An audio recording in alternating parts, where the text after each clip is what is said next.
All right, good evening, good afternoon, everybody. Thanks for your patience. This is the question and answer session number 2 for the live swing trading.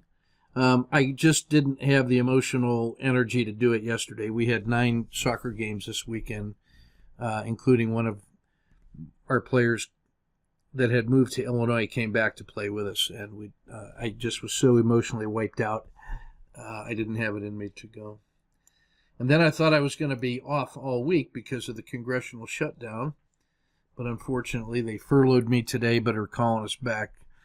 So I wouldn't have counted on the efficiency of Congress to get it done, but they did it to me. So I got to head back in tomorrow.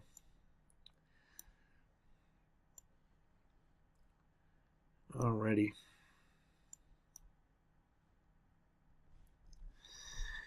Okay, so let me go to the AdvSwing workshop in the dashboard and get us started with our questions and answers.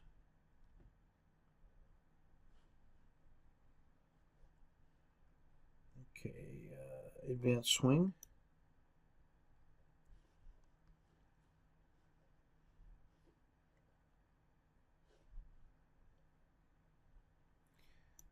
And head to the right board.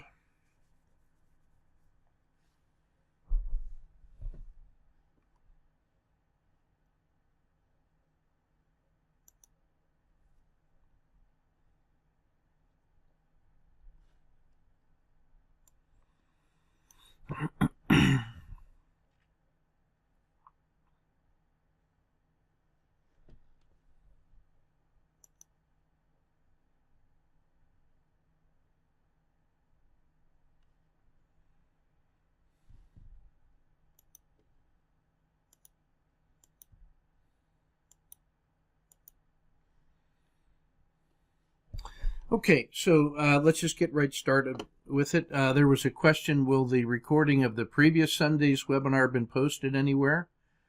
My answer was it was posted in the video lessons page at the top. I also posted that link here inside the Q&A per the lesson, or for this Q&A for this lesson page. So you can get that here, or if you go to the right board on the video lessons, you can get it there.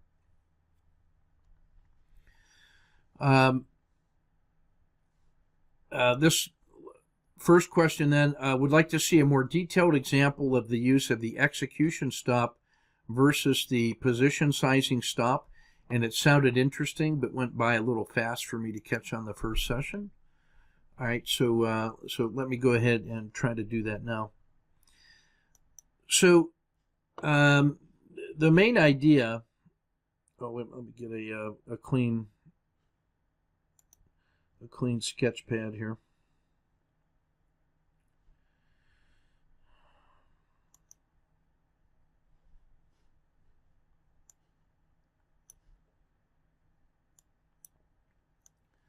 So there's a lot that I'm going to cover in this one that has to do with the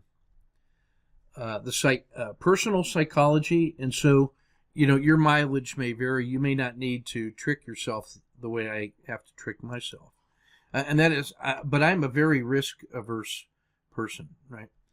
So I think of the execution stop. Let's call it that X stop, execution stop. That's the stop where price has told me that the idea is a bad one.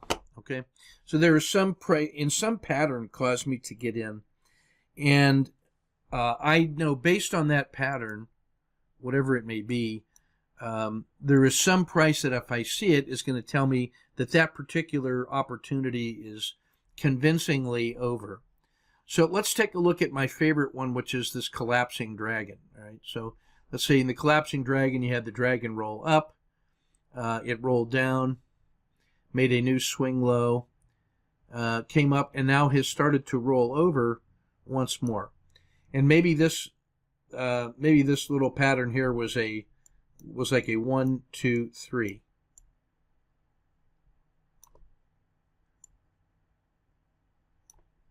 All right, so the price bars look like a 1, 2, 3.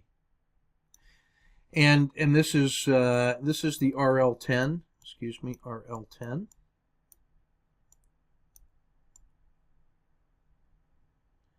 God, is that horrible? Sorry.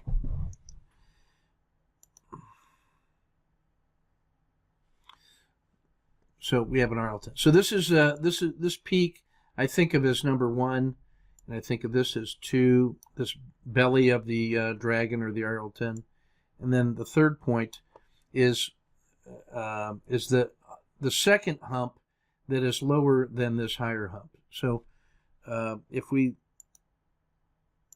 I think of this then as that's a high, that's a low.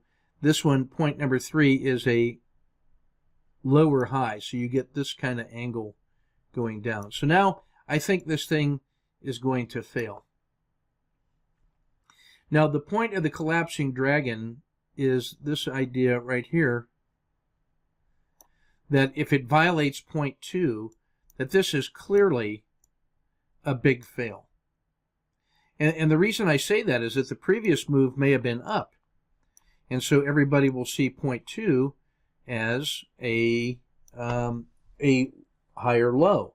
And that's the buy on dip. So there's going to be some number of folks who bought this and are trying to track it and are trying to go up. And in fact, if it was able to clear the top of the dragon at point 1, I would actually be very interested in a long. This would be the emerging dragon. Okay, so we'll call that ED, the emerging dragon.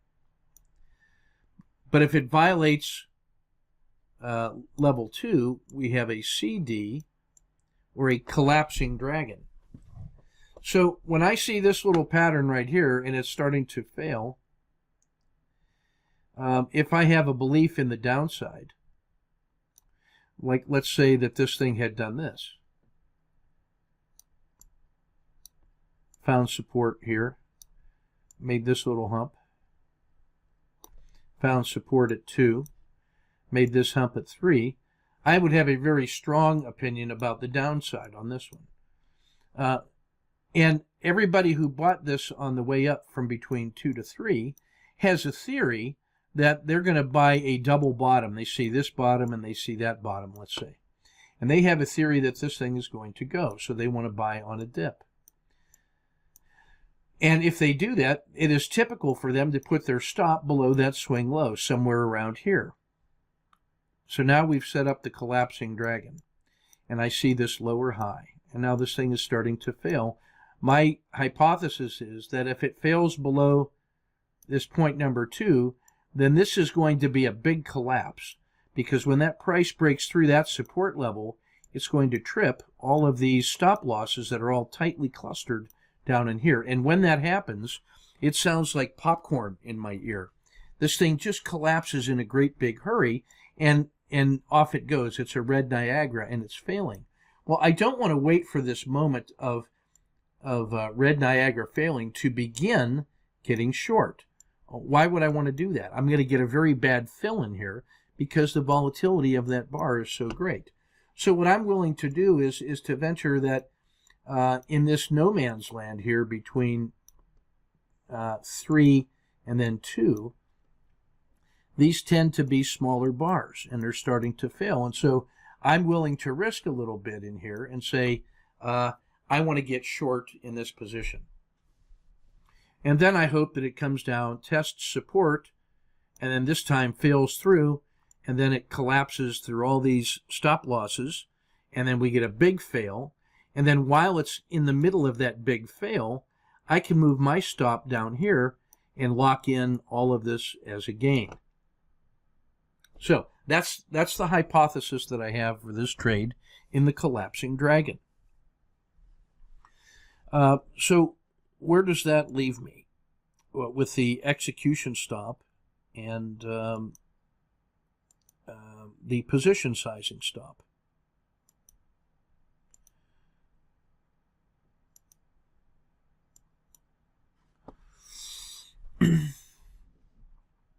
So the X stop is the risk that tells me if the position moves against me, there's some price that tells me that this idea is wrong. So let's say that I'm able to get short right here. It rolled over, it gave me a 1, 2, 3, and maybe I can get short right in here on this third bar in a 1, 2, 3 short, and then this very peak high is now the acting swing high, and my execution risk, I could put it right there and say that if I got short here and instead, and so that would be like right here, but instead of failing down through, in fact, right after I buy it, it turns around and goes back up. And then all the people who bought it in here would be saying, well, of course, because we had a swing low, and now this is a higher low, and this thing is taking off. So that could certainly happen. But I was betting that it was going to go this way. So if I am short from here, perhaps my execution stop is the top of this swing high.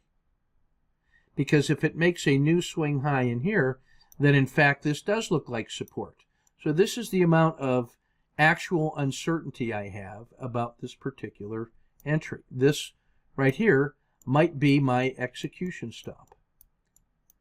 My job, I believe, is to make my execution stop very small so that my actual risk per share on the trade is not large. But if I shave that down very, very closely, then, and if my execution stop is equal to my position sizing stop, my P stop, then this little loss right in here represents a 1R loss. And then I could quickly lose all my bullets intraday. So I don't want to do that. What I really want to do is have a position sizing stop, a large stop, a P stop, which is going to protect me against these sharp reversals and slippage and loss of internet connection and an excessive risk on a venture. And so the position sizing stop is going to be that stop intraday. Let's say I'm talking about intraday, or let's say, yeah, okay, let's call it on the day trade. I like to use a frog box, 1.0 frog box, as my position sizing stop.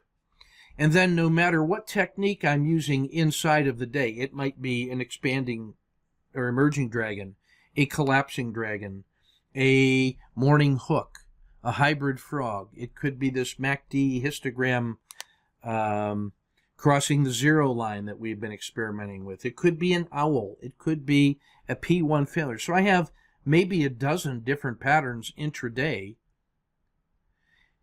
that have slightly different theories. This one, it happens to be a collapsing dragon.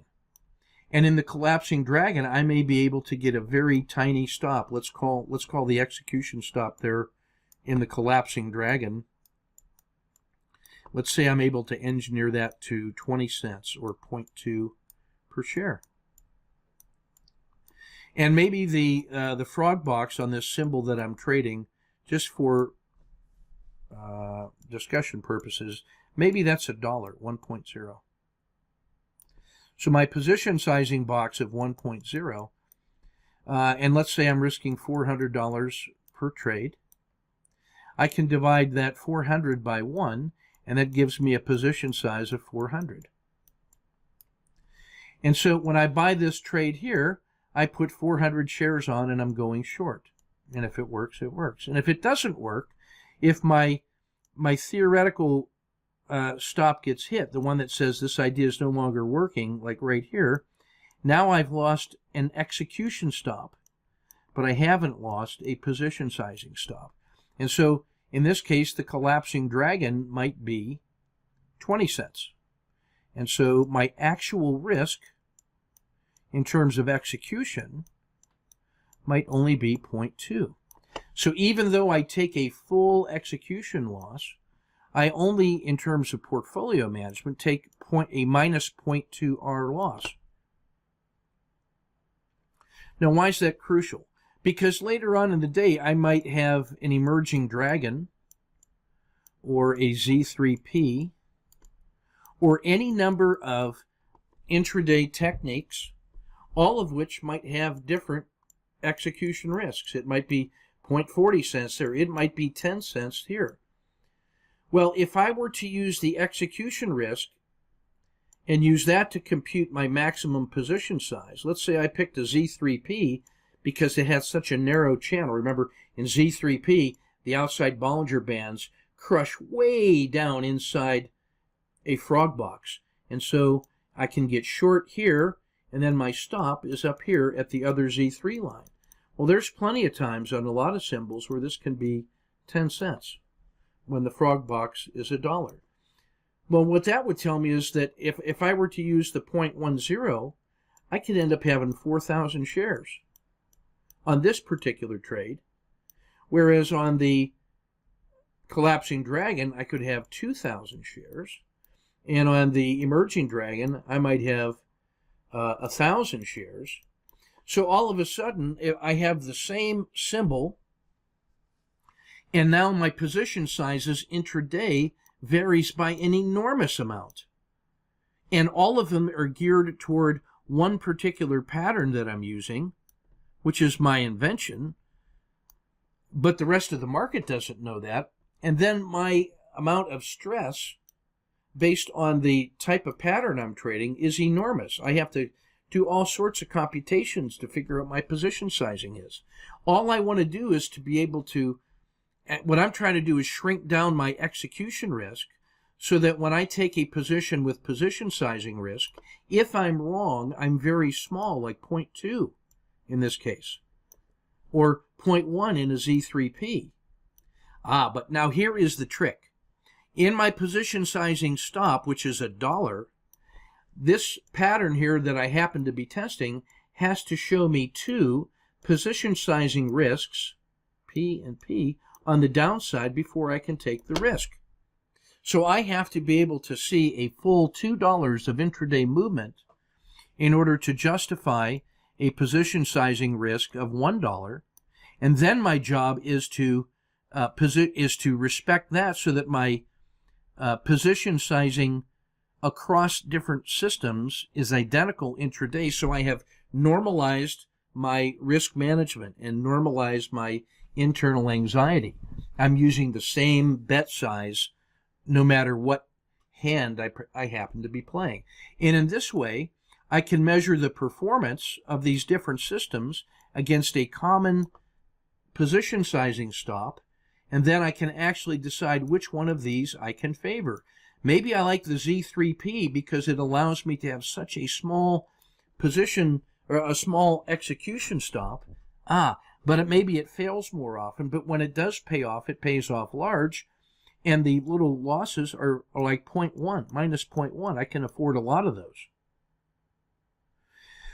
So the relationship now between the position sizing stop and the execution stop is one that allows me to manage my psychological risk intraday, where that is a very large issue because I'm trading so often and there are many different patterns that I'm using. And it allows me to fairly compare the reward and risk ratios and the actual dollar performance of different intraday systems to see which one that I like. Then my job is I can separate out how to decide what my position sizing risk is across all those systems that's appropriate for intraday trading, and then use analysis for each pattern to see how far down I can shrink the execution stop. And in that way, I have decoupled my position sizing with the effort to try to make my loss as small. Now, does that mean that there are a lot of times that I'm leaving money on the table? Probably. But it allows me to trade in a sort of Zen state, in a Zen state mode. So now Jim asked the question, how would I use position sizing stop for a swing trade? Well, what I've shown you there is a technique of starting with the frog box for intraday. And before I discuss the swing trade, let me tell you just how the frog box led us to the idea of the hybrid frog box.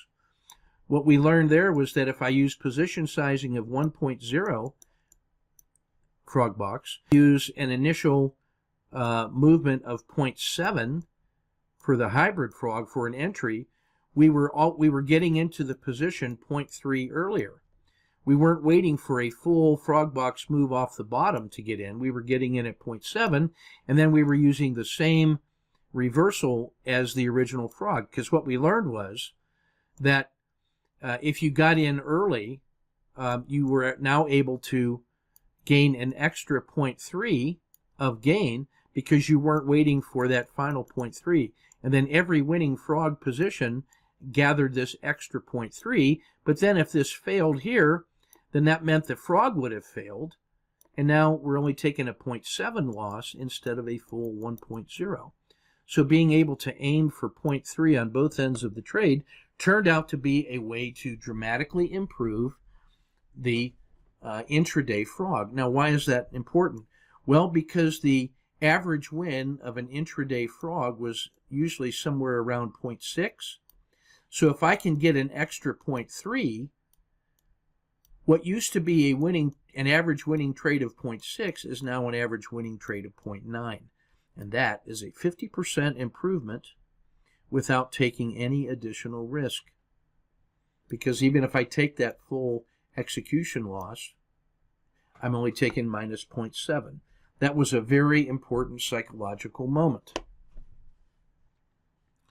All right, so now that I've said that, let me say, let's talk about if the day trade example is understandable, now we can ask, what's the appropriate for the swing trade? So I start intraday with a frog box as a reasonable intraday position size. And I have branched out from that to consider short-term frog box, which is the standard deviation of the last 30 days of range. The last 30 days of range. And also compare that to the long-term frog box, which is the standard deviation of the last, let's call it 300 days of range. And that is a much more stable, this is a much more stable number because the volatility every 30 days can look like this, but the volatility of the standard deviation of the last 30 days of range looks much more like that. So now we could say, what is a reasonable swing trade position sizing risk? I would start with 3 times ATR. And the reason I say that is because all of the swing patterns that you see me frame will end up giving you an execution stop much sooner than a full adverse 3 ATR stop. And at the same time, they are likely to show you a 6 ATR gain. So if no matter what pattern you're looking at, if you're using 3 times ATR to give you this 1R position sizing risk, then you have to see +3 and +3. At the moment of entry, you have to see that whatever the hypothesis for this trade was, you have to be able to see 6 ATR, so +6 ATR, versus a full 1 ATR loss. Now, so when you end up framing that trade, you might say, hey, it was, let's call it a 5-day down. So here's 1, 2, 3, 4, 5. That's our setup day. And so we would enter 5 cents above, and our initial stop might be 5 cents below, and you might see a 3 ATR initial stop look like that. And so you can tell by inspection, this looks like about a 0.2, maybe 1, 2, 3, 4, 5. Yeah, you might see that as this 1 day of range risk might be 0.6 ATR. But you protected yourself against disaster with a 3 ATR position sizing risk. And then you would have to be able to see somewhere up in here, maybe a test of the 10-day high or a previous swing high, a 30-day high or something like that, you'd have to see 1, 2 to some reasonable level. Now, I would tell you that if you saw this pattern and the 10-day high was 3 ATRs away, I think you could still take that trade, because if you got to the 10-day high and it started to fail, you would cash that trade. You would not let that come back and become a negative trade, right?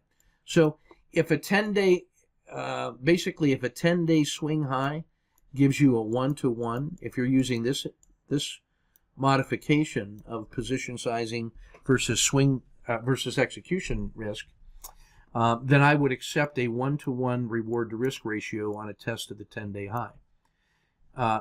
And what you'll notice then is, although you've seen me say, hey, I have to have 2-to-1 reward to risk ratio, if my execution risk is 0.3 of my position sizing risk, what that really integrates to is about a 6-to-1 reward to risk ratio in actual practice.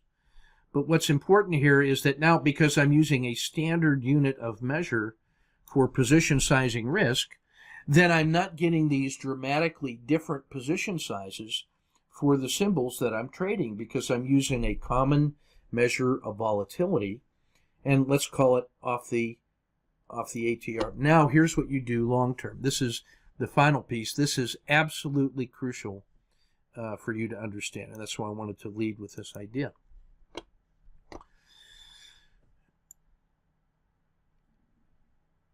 Let's suppose that we had our 2 units of reward and then our 1 unit of position sizing risk. And let's say that we had managed to squeeze our theoretical execution risk, the X stop in here, down to this very small fraction. And let's say that we traded this and we were typically getting exits around in here, like it would move up and it would only get halfway up and we'd cash that. And then this would lead to a positive expectancy system. Now, let's say that you had positive expectancy after 100 signals. Now, some people would argue that you should then go back and use this little execution stop as your actual position sizing stop. Here's the reason I strongly recommend you don't do that. Because let's say that you had 100 trades that gave you this very comfortable positive expectancy. And now you're trading that at a psychologically low level of risk. Why in the world would you try to now increase your position sizing and essentially using a different set of rules? This set of rules, which included your psychological comfort of managing a position sizing versus a execution risk, why would you change that geometry when you had 100 trades that gave you positive expectancy so that you could increase your position sizing? You would be doing 2 things to increase your anxiety. 1, increasing your position sizing per trade and decoupling it from the other patterns that were in the same time frame, and you would be essentially trading a different set of rules. This set of rules, which included the relationship between position sizing and execution, is what produced this set of 100 trades. You have no idea yet how it's going to feel when you trade with a different trade geometry. Here's what I'll tell you. What you have, there are 3 pieces of your trade position sizing. There's the dollars at risk per trade. That's some number. There is your position sizing risk, your P risk, which you use, 400, your dollars at risk divided by your position sizing risk equals the number of shares you buy. And then your R multiple result is a function of what your execution risk was, your execution stop. So if you got 100 trades and you were satisfied that you could trade with this battlefield geometry of 2 units of position sizing risk versus 1 unit of position sizing risk, and then using your improved theoretical understanding of the indicators to reduce your execution risk to the smallest number, here's the number you change. You change the dollars at risk per trade, and you leave the position sizing risk and the execution risk identical.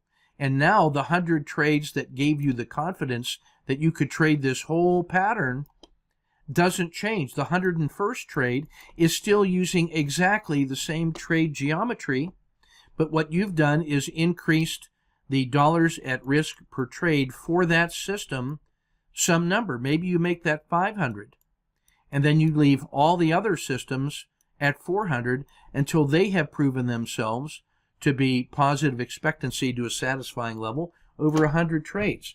In that way, you normalize the position sizing risk against all the different patterns that you are trading in that time frame, and then you can specialize in reducing the execution risk on particular patterns, and then and only then do you change the dollars at risk per trade as a function of its ability to reliably produce positive expectancy with minimum drawdown.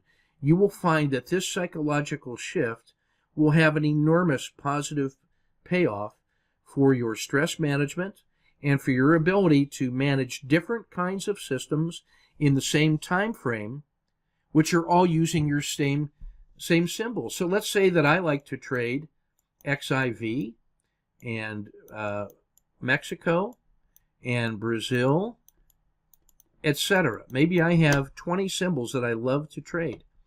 What I don't want to do is on the day trade find sometimes I'm trading 100 shares of XIV and sometimes 1,000 shares and then sometimes 10,000 shares. I want to pick a standard bet size that is based off my position sizing risk. So now I want to normalize the risk that I have for the symbols and the time period, and not be bouncing all over the place with position sizing that's based on the hypothetical maximum position size I could get by reducing the execution stop. In other words, in another way of looking at the same idea. Now, when it comes to improving my theoretical risk, now let's take a look at that collapsing dragon. I have this. If this is going to be my execution risk on the collapsing dragon, and then this is going to be the risk where I add, that's the price where I'm going to add a second position to get short. Now in this space between my stop and my no-brainer locking in the profit, this is the space in here where I can try to improve my initial risk. The closer I can get my short position to this execution risk level, the bigger my actual payoff is going to be in this neutral zone. So my job is really to see, can I enter here instead of here? Instead of at 1, can I enter at 2, or can I enter at 3? And that might be a maybe I want a 5 bar down, and now I'll get short right here. Hey, maybe I can do that in 3 bars down and get short here, and now improve that much. So in every case, I am reducing the amount of information I have to see about when I can start acting. The problem with that idea is that more often, the closer I get to this swing high, the greater the probability that it will continue up. But if I use my execution risk to drive my position sizing risk, every time I get closer and closer in here, my position sizing would get larger. I don't want to get larger when my probability of failure is greater. So I say all that simply to say, really explore this concept of position sizing risk based on the time of day or the holding period. I think there's an intraday appropriate level of risk that I would standardize for all my symbols, and I recommend you start with a frog box, because you can almost, I'm just going to say, you can always find 2 frog boxes of potential reward intraday for 1 frog box of risk. And then on the swing trade, I would start with 3 times ATR, and then learn how much maybe you can shave that off to make it 2 ATR, without ever jeopardizing your execution risk. As long as, and here's where the final piece of math is, if you were to take your position sizing risk, whatever it is, and divide it into 3, as long as your execution risk is 1/3 or less of your overall position sizing risk, then your standard loss is going to be minus 0.3. And if your average win is 1.0 of an R, meaning you're only getting half of the 2R that you forecasted, then your average win of 1.0 is going to be 3 times your average loss. That's why this is psychologically very easy to manage, very powerful to manage your psychology, regardless of the particular pattern you're using, whether it's mechanical or whether it's discretionary or it's some combination. Now you can actually compare different patterns and different styles with a common unit of risk and determine which kind of results histogram in terms of R has the best satisfaction in terms of psychology.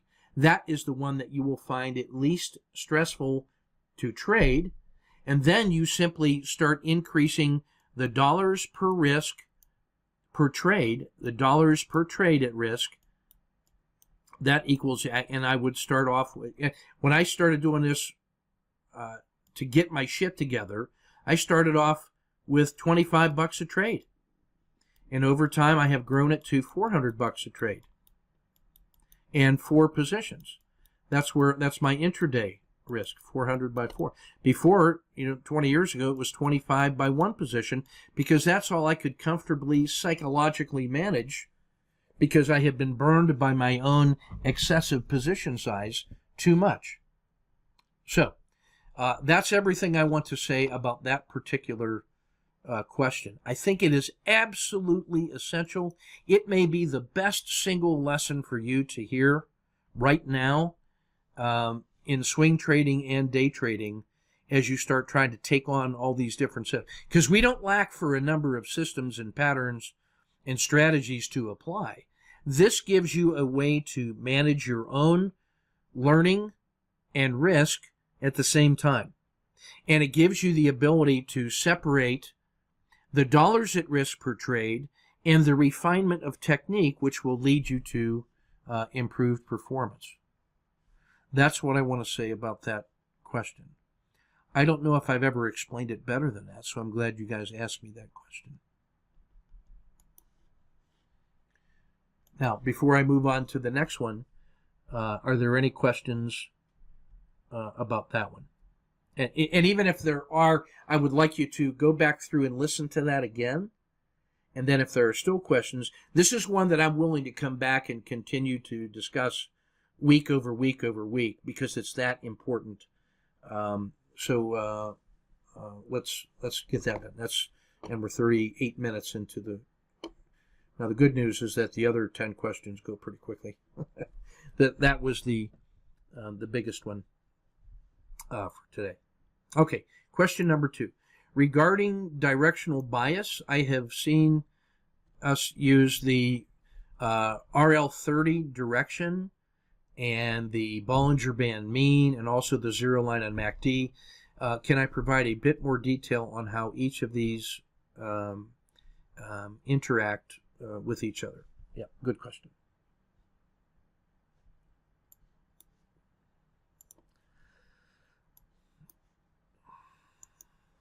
Okay, so go to the pen.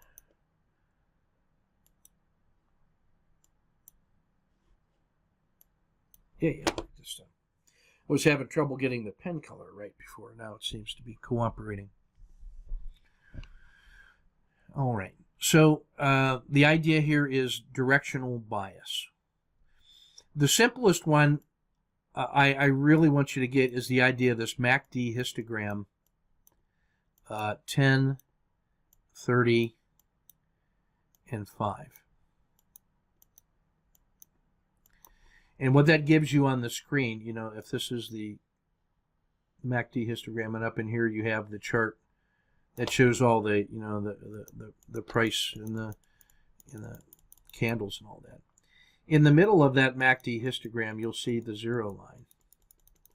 Okay, and then you're going to see. Let me try. I'm going to draw this as a red line if this will work. Yeah. Okay, so you're going to see the signal line, or I'm sorry, yeah, the MACD histogram signal line is very smooth, and it rolls around like this. And then there is and so this line, this red signal line, is the difference between the 10-period regression line and the 30-period regression line. The difference between those two is expressed as a, if that was the 10 and this was the 30, you're really talking about at some moment of time, the difference between those two numbers, what the current value of the RL10 and let's say the RL30 is. And then way up in here, when those things are together, I should do that wrong, because that should be the 10 and that should be the 30, because the 10 would be leading the way in a downward market. So when those things are close together, price was probably stable and sideways. And so the difference between those is small. And then up here, when price, you would see something like this. You'd see price in a tight channel, and so the 30 and the 10 are both tightly in here. And then price breaks out, and then the 10 follows it quickly, and then the 30 slowly rolls over. So as price fails, the 10 stays connected with that, and then the 30 is slowly gaining on it. And then there will come some moment of peak exhaustion when the price level, you get that one great big bar, and the 10 is way down here, and the 30 is here, and then price starts to get better. And then the 10, which is very quickly adaptive, rolls over and starts following it quickly. And the 30, because it's 3 times as long, is slower, and then it's going to roll up. So what you'll see is that there is some moment of maximum divergence between the value of the 10 and the value of the 30, this MACD histogram divergence. This moment in time where this is here and that's there, that's as wide as that ever got. Up in here it was very close, and then it got wider and wider and wider and wider. And then when the 10 bottomed out and rolled over, this would start getting smaller and smaller and smaller until you get a crossover right here. And now the divergence is starting to get big again, and now it's starting to get smaller as the 30 has rolled over and is starting to play catch up. So this little moment of crossover turns out to be pretty important. So this red signal line is based on the width between those two regression lines. And then that's where the 10 and the 30 comes from. Now the 5 simply takes a 5-period smoothed moving average of all these divergences. So you get this very smooth, it's a smoothed 10, this 10 and 30. So this thing gets very smooth and very smooth and very smooth and very smooth. So when this crossover happens down in here, this long run that was down, I treat as over. This is a good time to cover the short, and a good time, when this rolls over and crosses this line, this is a time you can start speculating on trading the long side. Now, the directional bias comes in with where the red line is compared to the MACD histogram 0 line. So the 0 line is measured based on some numbers up in here, and that tells you the degree to which below the 0 line, or I should say the signal line is below the 0 line, you are entitled to have a negative bias with respect to price. All right? And when this crosses over the 0 line to the upside, this is where you can have an upward bias of price. Now, how can we use that information? This has to do with so if that's our 0 line. And here's the MACD histogram line, and now it crosses, and now we have this crossover down in here. If this was, we have a downward bias because it crossed the 0 line, what I should be looking for is, for this signal line, I still have a negative bias until it crosses this this 0 line here. So if this crossed above that 5-period exponential moving average and then rolled over and failed this way and crossed it again, this little space in here is a pocket, because instead of going up to the 0 line where I finally get a long side directional bias in price, this failure to do so, as soon as that rolls over, and certainly when it crosses that 5-period again, this is a pocket trade in here. And so what that would look like, that looks like a collapsing dragon once you look up above and take a look at price. You would see the 10-period regression line in price looking like this. And you would say, oh, I have to get short here. This little crossover will help you get short somewhere between those two prices. While price is failing, while you have a negative bias, you have a negative bias because it's below the 0 line. But then when it crosses above the 0 line, if it does, this thing crosses up and does this. This little reversal here above the 0 line now gives you a reason to either add a position or to re-enter the position, because you got a crossover of the MACD over the smooth moving average, while a crossover above the 0 line is a pocket trade to the north. We're going to see a bunch of those when we get to the portfolio management. Now, there are some other things that you can do besides the MACD histogram. Okay? But that's the first one, and I think it's the easiest one to see, and therefore it's the one I am going to first, because it's very easy to see. The next one I will just say is, it's my old reliable 30-period regression line. The 30-period regression line, RL30, equals the health of the trend.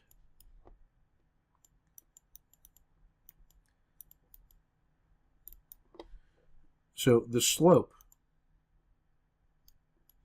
of the 30-period regression line is the health of the trend.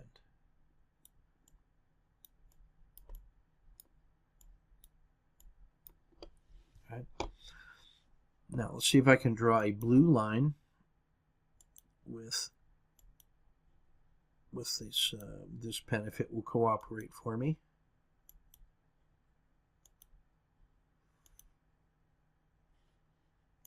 Yes. Okay, so when price started moving up, the RL10 moved up until price rolled over and started to fail. Then the RL10 rolls over pretty quickly, and now what we have is the RLCO. We had an RLCO down here, and what you would see is that the Bollinger Band mean, which I'm going to draw, is this dot. Oh, I should actually draw that red, because that's how we draw it on the chart.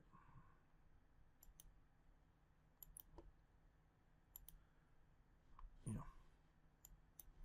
So the RL10, which I draw as that red line, looks like this. And when we put those Bollinger Bands on it, let's call that 1, and that's the river inside here. When you have that RLCO outside of the river, this becomes a P1 condition, and what that tells you is that the easier money, if there is such a thing, is over, because now this is actually a signal that you may have a good trade to frame from the RLCO all the way back to the middle of the river, and that's actually a tradable distance, if you can frame that trade. So that's the P1 trade. So I want you to notice that there's a difference between the RL30, which is a 30-period moving regression line, and the middle of the river, which is a simple moving average of 30. The actual distance between the Bollinger Band mean and the RL30 is the difference between the adaptive moving regression line and the simple moving average. That's why the difference between the RL10 and the 10-period dragon is the difference between a 10 SMA and an RL10.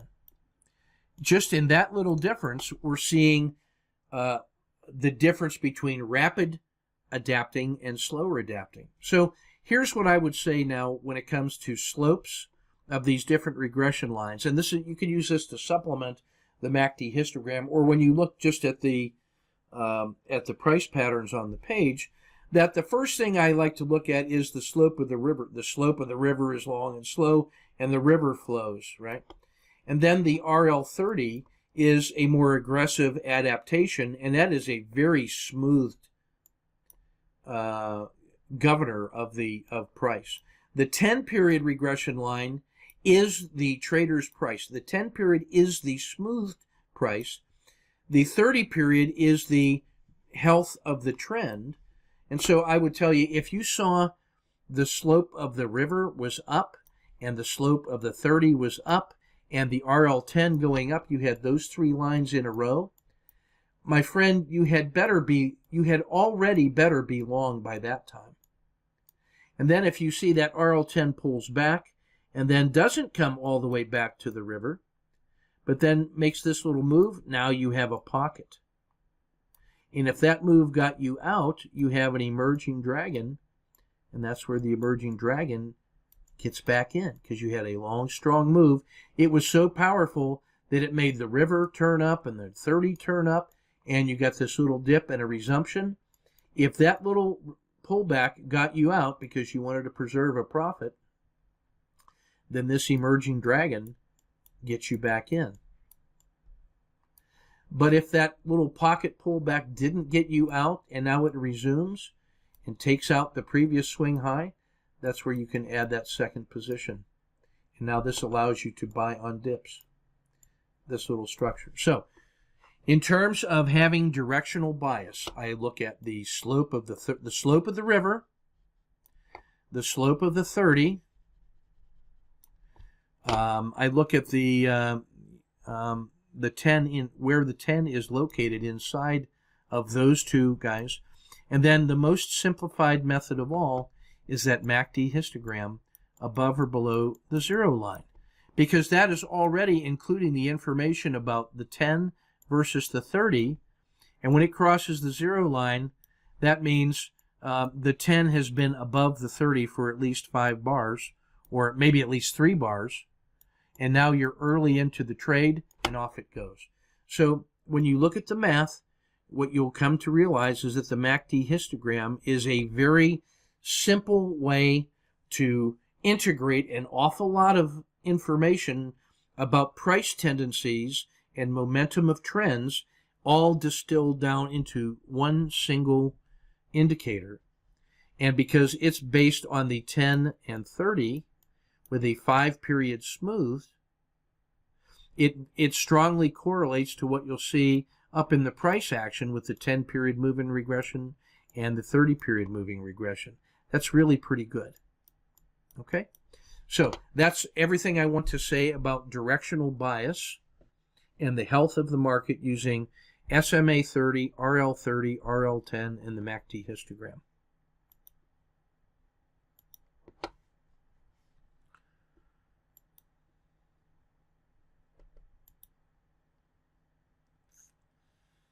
Okay.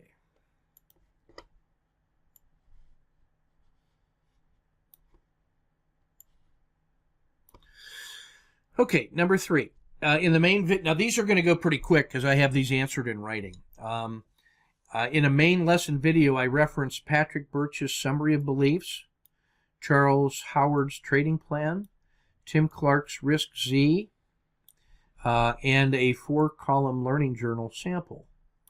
And where are these resources found? Well, the first 3 of those, Patrick Birch's work, Charles's Trading Plan, and Tim Clark's Risk Z, are all presentations that were made from previous years' live trading research weekends. So we get anywhere from 12 to 20 people to come to those, and they do peer-reviewed presentations, and then they record their session of presentation, and then they suffer some question and answers from me and from the other folks that are attending, and then we record that, and we make the recordings and the presentations available, and we sell those as bundles.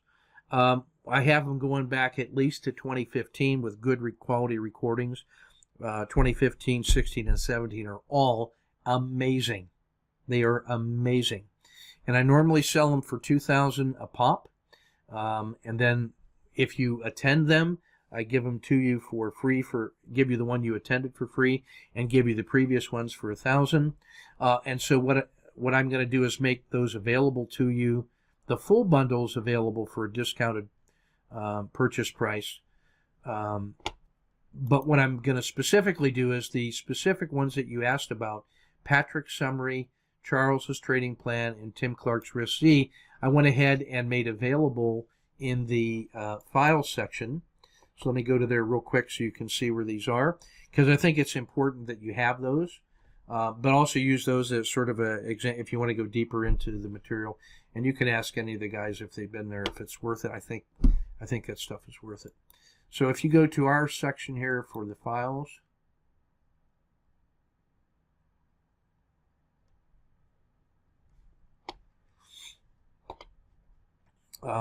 you can, if you just click on my name, this will filter, so just the files that I have uploaded are in there. And if you look at the last set of maybe 10 files that I uploaded today, this BMP worksheet KL is an example of the blank learning journal but applied to the brain mode power report, and I go through there and show you how I've used in detail those aha moments, if you will, and then use that to develop my own learning journal. Patrick, I added some stuff from Patrick Birch. His personal psychology, this came from work he did in 2015, where he signed up to come to that workshop 6 weeks before the workshop. And so I put him through an intensive 10-lesson personal psychology, because he had never worked with Tharp Think or with me before. So I put him through a boot camp of personal psychology, and I thought he did a fantastic job, and it really helped him out a lot. And so that package that he put together, he ended up presenting in Kansas City for his presentation of this 6 weeks of work.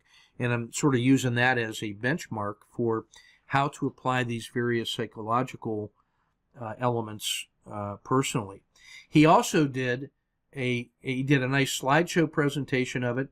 And then in 2016 or 2017, he's working as a registered investment advisor, and he put together a longer-term plan for portfolio composition using some longer-term strategies that his guys are using. Now, there's some proprietary information in there, so we can't show all the particulars, but there's some very good ideas about how to build a blended portfolio using some of our techniques, but then also some other ones too for asset allocation. And so taken together, this KCR presentation version 2, which was the asset allocation model, his workshop presentation from 2015, and then all the details of the psychological work he put together, those are all I would call it the Patrick Birch set of beliefs. And he's using that to be a professional money manager right now in one of the local firms here in Kansas City, and he's doing well. And I just think he's a terrific person, and he did some high quality work on self-psychology there. That to me was, 6 weeks of intensive work on psychology, which really paid off well for him. Maybe that's all, I would do that as a minimum. I think that's some pretty good work. The next one is this BMP appraisal. That's sort of a template he put together to do brain mode power development. This one here from Charles was a presentation he made in 2017 that described a trading strategy, and that one is pretty nice. This one here, let me correct it. This one, revision 0, this KC presentation. This is Tim Clark's work on the risk index. I'm 90% sure that's the one I uploaded. I'm going to double check that later. If I got it wrong, I will upload it. But I'm 90% sure that's the risk Z, the seasonality of volatility and how he used that to improve his swing trading. I also just added a couple charts from today's swing trade portfolio review in there. So anyway, that's where you find the answers to that particular question. So I'm going to go back to the right board. So just go to the files and you can pull all those out from there. Whoops, swing trading workshop.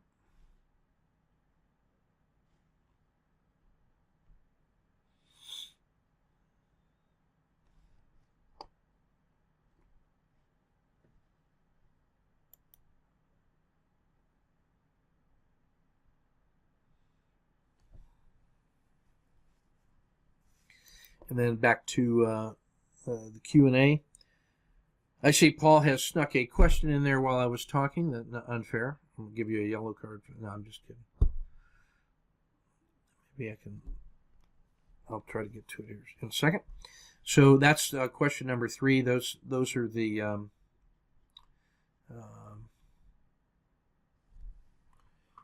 specific files. Someone asked me, there was a swing trading mastermind shown in there in Basecamp. It's a private area that I use for projects that are not ready for prime time. Everything that's good enough for prime time is rolled over into the swing trading course. So I just have, that's like the workshop, and it's not ready for prime time yet. So question 5, does the Z3 pinch mean that not only the river and floodplain, but also a third SD from the BB mean are contained in the pinch box? Can we see an example using the chart? Yeah, the answer to that is yes for day trading, and kind of no for swing trading. I mean, there is a difference in how the pinch box is used. So intraday, it is a frog box, is the size of the standard pinch box every day. So for the whole day, a frog box 1.0 is the pinch. And so if you had price that had a morning hook and it went down and then it went way back up and then kind of leveled off into this and then started to get quiet, what you would see is that in this entire frame of reference from here to about here, the Bollinger Bands would be very wide because there was a gap and then a sharp reversal, and so these Bollinger Bands would be very wide, not drawn to scale. But then as price started to collapse and compress into this kind of like range compression, you would see at some point the Z3 lines, the thick red lines, would start to compress to the point where it could be becoming exceptional. And then if you get this very tight compression inside here, the idea is that this is like a coiled spring, and when it explodes from out of that spring, you're going to get a sharp move in either direction. So in this case, either this giant move here is the right answer, like it's going to go here, and the next move might be that large going this way. Or you say this big move here was the aberration, and that this move is really the fair value. And so the big move could be down that way. And so I don't know which direction it's going to be. All I know is that when it's very compressed, if I can buy the breakout from either direction, I can use the other side of the breakout as my initial risk. Let's call it that position sizing risk of the frog box. And then I'm going to get a nice move. So in the intraday, what I want to see is if I'm using 1.0 as the frog box as the measure of pinch, then yes, those big thick red Z3 lines have to be inside that as well. So if I were to zoom in on it and I had this Frogbox 1.0, I would see the Z3 lines, I would see the Z2 lines, I would see the Z1 line, which is the river.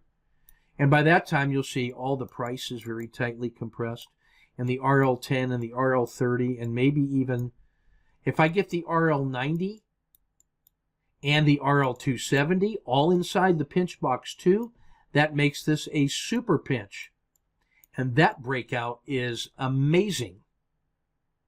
But in terms of just being a Z3 pinch, all I need to see is the red Z3 lines inside the Frogbox. So that's what it looks like for the intraday trade. The Z3 lines have to be inside of the pinch box.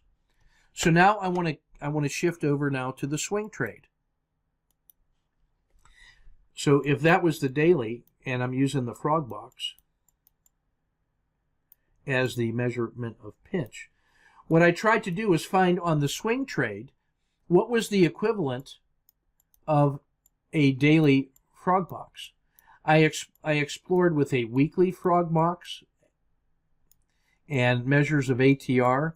What I decided to do was to simply look at the width of the river. So if we think about the river as a z-score, the very middle of the river, which is the 30-period SMA 30, is 0 because it is the average. And then whatever the price pattern was before, you get plus or minus 1z, which is a function of the volatility and the location of price over the previous 30 bars. The last 30 bars produce the simple moving average, and the variation in price, this volatility north and south, is what defines the size of one standard deviation. So that's plus 1, and that's minus 1, and then plus 2, and then plus 3, and minus 2, and minus 3. It turns out that on swing trades, though, no matter what Frogbox or multiple of ATR I was using, it was rare to see those Z3 lines compress inside that given Frogbox. So here's what I decided to do. What I decided to do was take a look at the standard deviation box itself. Like, half of the width of the river. And I just said, let me take the SD30 and compute that as a percentage of price. A percentage of price. And then I went back. I started off with 500, and that made the spreadsheet explode. So I'm now going back 360 days. That was the biggest I could make the spreadsheet before it started exploding. So I'm looking at a long-term look back and trying to find the maximum and the minimum and the average, and then the plus or minus 1 standard deviation of the standard deviation. So this is almost like a second derivative. And now what I say is a pinch, a Z3 pinch on this one, a pinch occurs when the width of one of these boxes, and since at every moment, every one of those boxes is identically sized, and it's just 1, 2, and 3 boxes north, and 1, 2, and 3 boxes south. The width of all these boxes is identical. What I want to know is how wide is this box today? How wide is this box today compared to the last 360 days? And if it is more than 1 standard deviation below average, that means this only happens like 1/6 of the time, 1/3 of the time, 1/3 of the time, and 1/6 of the time. This is when like 15%.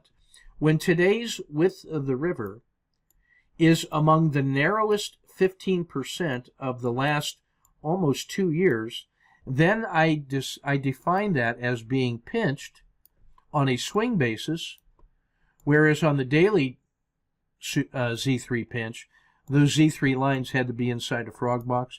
So there is a conceptual relationship between these, but the method of calculation is dissimilar. But conceptually, these are the same. So when you see on the swing trade, or on the Z3 pinch, on the daily chart now, on the daily report, let's see if I can find that rascal.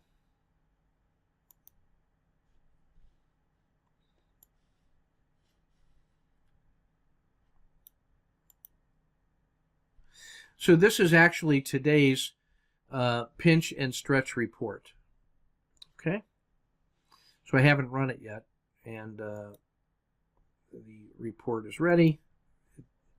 So when I run the daily report, it's going to go find these pinches and stretches and update my little sheet.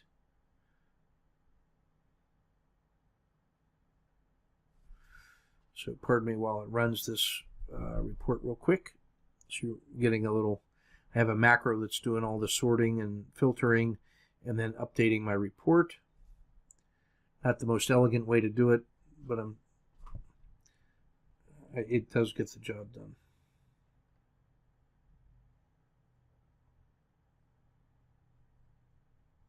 Okay, so here's the pinch and stretch report for today.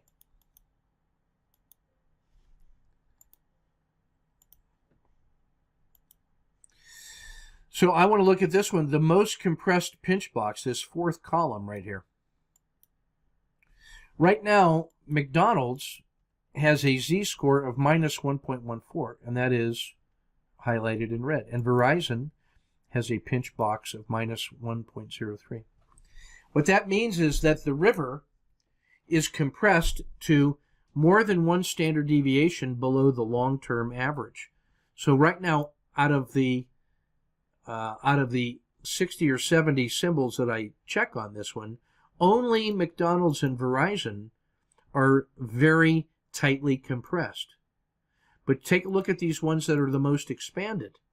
Some of these, like Japan on the long side, utilities on the short side, energy on the long side, these are expanded to a point of 2 and 3 and almost 4 standard deviations of width of the river. Now, you only get that when there has been an exceptionally directional move for the last 30 days. So, for swing trading purposes, McDonald's and Verizon are very tightly compressed. They qualify for me as a pinch box. Now, what I'm really interested in is super pinches. And I want to know which of those have all 4 regression lines inside that. So now I'm going to run this report. I'm going to hit my little super pinch. Now, right now, the only one out of the 60 or so symbols that I look at, only McDonald's is simultaneously pinched because of the z-score of his 30 days standard deviation, and all 4, this one just tests, are all 4 of those regression lines tightly compressed. And the answer is yes.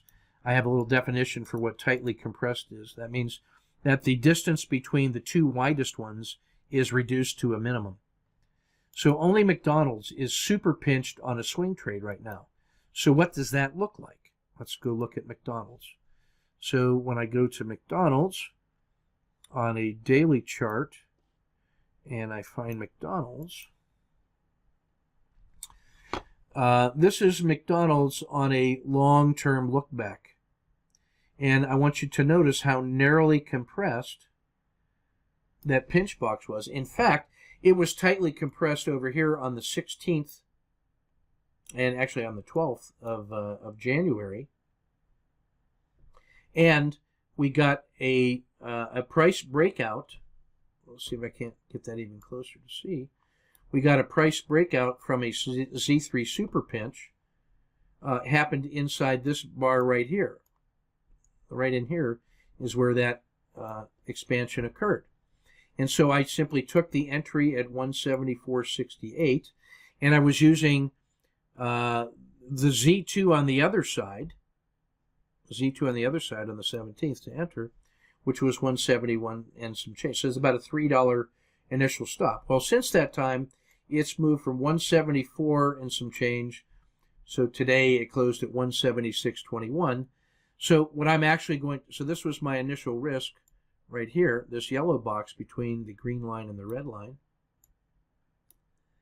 And you can see that we're in the money about maybe a half an hour. So I don't want that ever to turn to zero. So I'm going to move my initial stop up here below the real body of 2 days ago, so that I can lock in this little 40-cent. That's, to me, is no lose plus dinner for two. So I've just taken away all of this risk. I could also have moved it up to, well, let me start using the Z3 pin, or the parabolic stop in reverse. If I were to do that, I could move my stop to here. I like to accelerate this one. We're 3 days into the trade. It's getting close to it's moving closer towards the long-term fair value RL70. So I'm just going to sneak this up and leave that in place until the parabolic stop in reverse catches me. Now, I won't lose any money on this trade unless we get a sharp adverse gap down. So I say all that simply to say that the, let's see, yeah. Could we see an example of this using a chart from last week? So the super pinch, or the Z3 pinch, means one thing intraday, and it means the second thing external. So my answer, intraday, both Z3 lines are contained within one frog box. On the daily Z3P, the width of the river, which is a function of the SD of the daily range of the last 30 days, is less than the long-term average minus 1 SD. And the some chart samples are inside the file section. Okay. Question 6. Now that earnings season is kicking off, does it typically create good swing opportunities, etc.? In the positive market we're in, any stock with a moderately negative earnings reaction could provide a swing opportunity, I presume, to the downside, like an earnings disappointment. And this might not be precisely the overreaction pattern.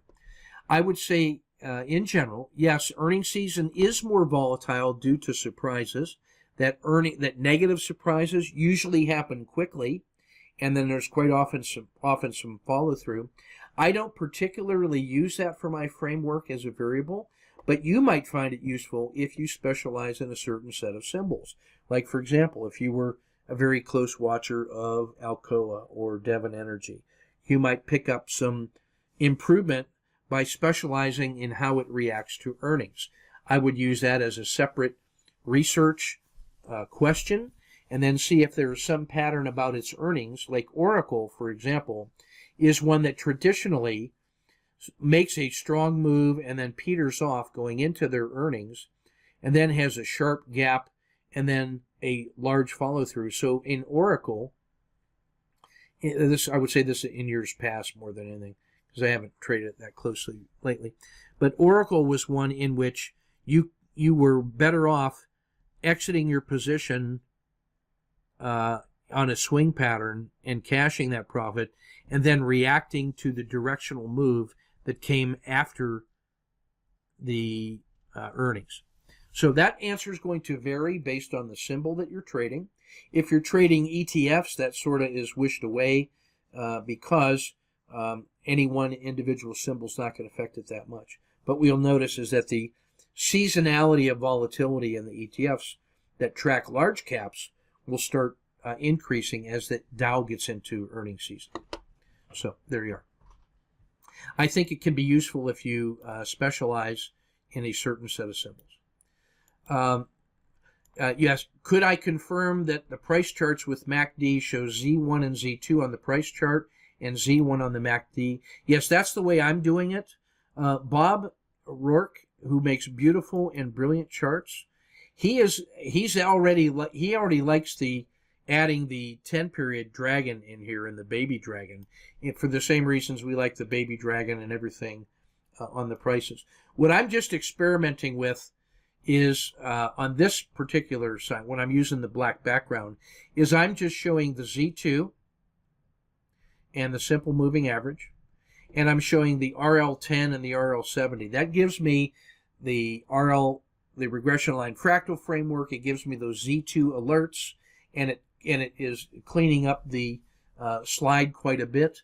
When I go back to my conventional show, where I'm not even showing the MACD histogram, on this one you can see that I'm using the Z3, the Z2, the Z1, and I have all four of the regression lines in here.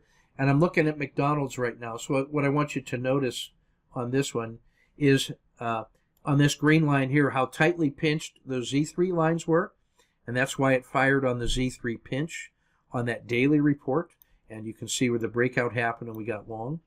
And then because I have all four of those regression lines in here, I want you to notice that on the day of entry and the day of the super pinch, you had the RL270, the 90, the 30, and the 10, all very tightly compressed. And the two widest ones happened to be the RL30 and the RL270 because those were so tightly compressed. That's why that triggered as an unusually tight compression of the RLs. So when you have both the river compressed and the RLs tightly compressed, you have the conditions for a super pinch. And that's why I think this move in McDonald's could really be something. And if we go back in time, the last time that happened was over in here. You see the Z3 lines pinched, all four of the regression lines were tightly compressed.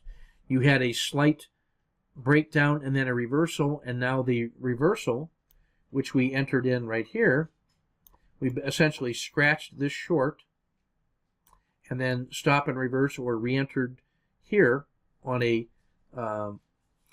continuation pattern, got us long at 155 and never got us out. And now we're adding second positions up in here around 176.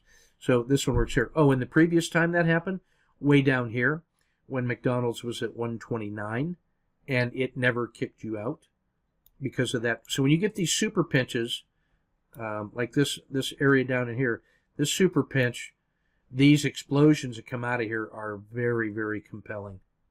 And then here's the next one, and you get a nice breakout to the upside. And now a third leg is tracking. And these can last from April to October, and that's a nice long, that's what swing trading and position trading looks like, so that's not bad. Okay, for Z3 pinch or Z2, I actually like the Z2 pinch breakout now on swing trading because you get in that much sooner. And a entry at Z2 and a stop at Z-2, that's 4 standard deviations on swing charts. That's plenty of execution risk. Am I placing bracketed stop orders to execute on the pinch, or do I manually click the buy and sell? Same thing for the hybrid frog at the open. So when there are many trades, like for instance, if I'm doing a lot of swing trades for tomorrow, go ahead and put the orders in. And then on the intraday stuff, I have the alerts set. And in some cases, on my usual suspects, I'll have it in the order book. But I would say on any given time, maybe half the time, those are in. If it's larger than my span of control to execute, I might put 5 or 6 hybrid frogs in, and then take the first couple and then cancel all the ones that haven't fired. That way I'm early into the management of a couple hybrid frogs, the first ones to fire. Let's see, can I confirm price charts with the Z1 and Z2 on the price and Z1 on the MACD? Yes, that's what I do. Oh, so I guess I have a, maybe did I double? Oh, I double pasted those, sorry. Yeah. Can I comment on typical mistakes that are made in applying the material? Some posters in the chat room seem to be struggling to make profits. What advice do I give? And I'm going to say yes. As clear as we try to make this and as good as we try to make the systems, I mean, this is hard work. And I don't want to be trivial about this, but really, all of the mistakes are out there just waiting to be made.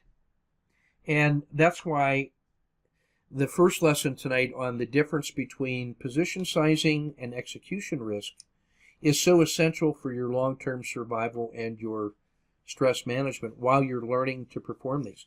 Most of these systems, they require effort to learn and to master, and then to add your refinements that make sense to you. I fully expect you to trade these in a way that you find satisfying and justified based on, and I'm going to try to coach you to using statistics to tell you when you should be confident.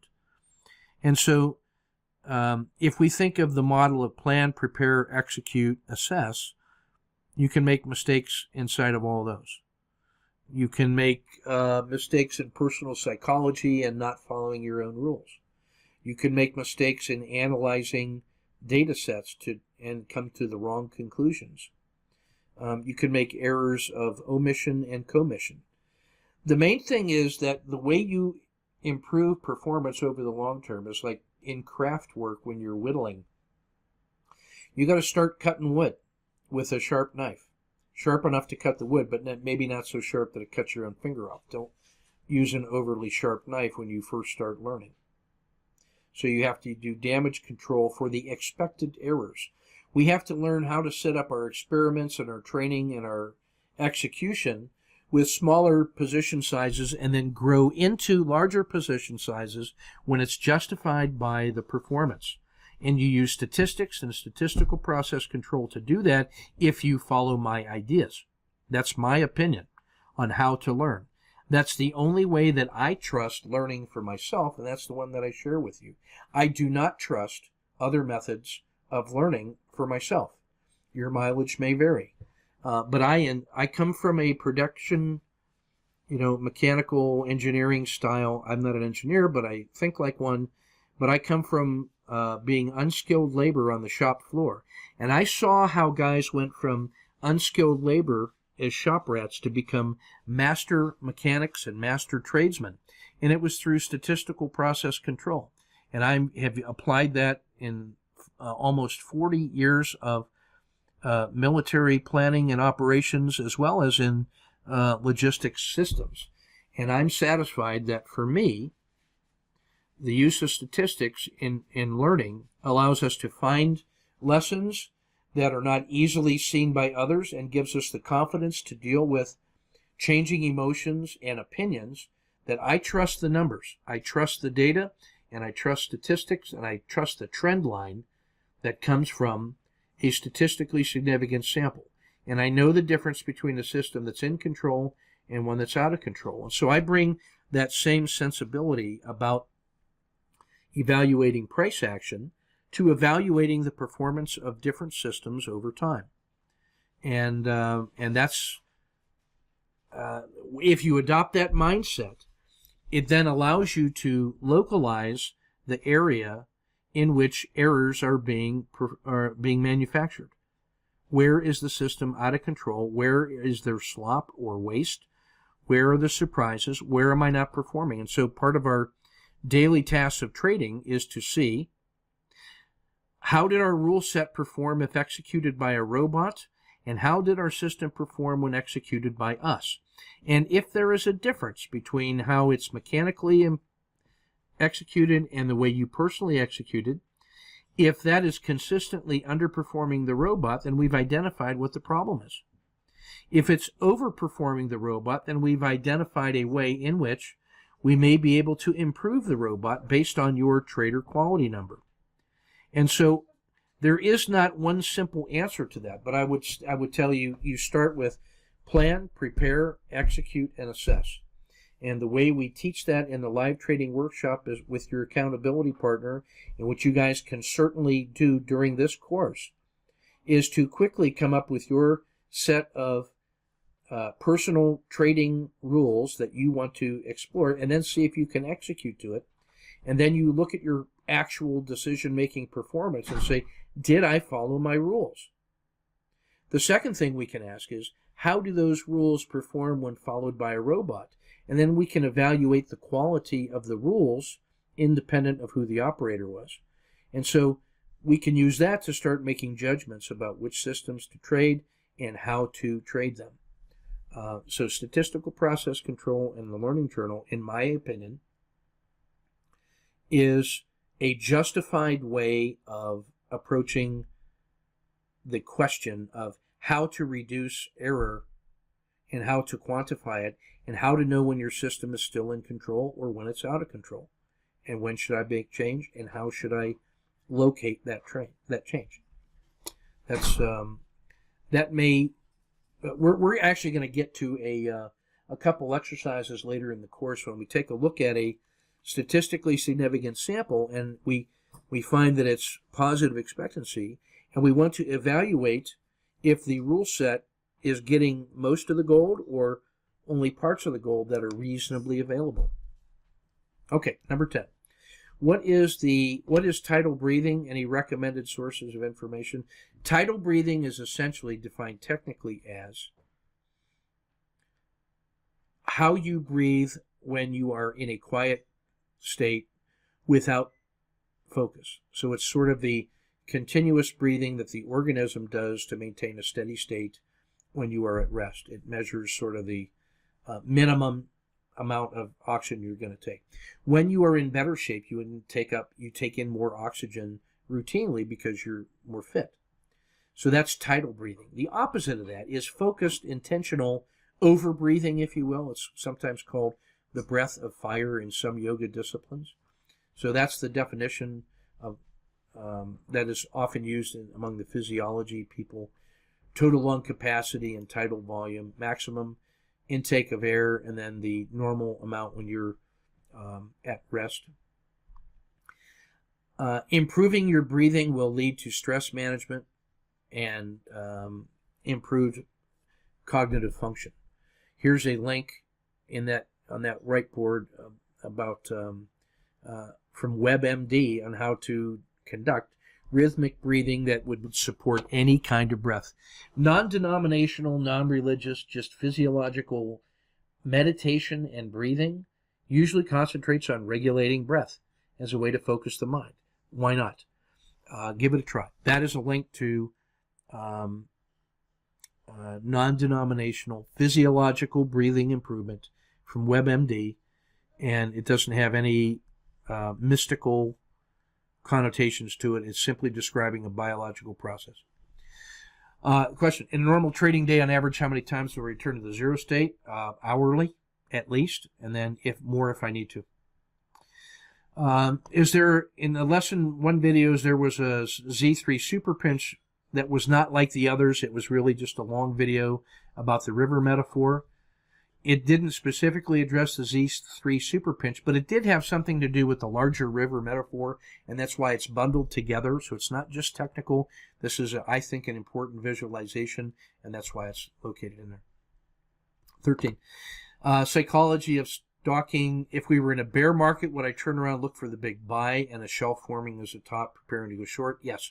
That's like the bounce off a big bear excursion, and then it's the dead cat bounce, and when that is done, it ends up going into a shelf, and then I'm looking for that collapsing dragon, essentially. So if you, when I did that, when I was describing the shelf, the concept of the shelf, because that's what I saw, but in fact, I think the descriptions and the precision of those collapsing dragons and emerging dragons allows you to more precisely define that price action and for stalking. More on stalking, like the overview of the intraday trade.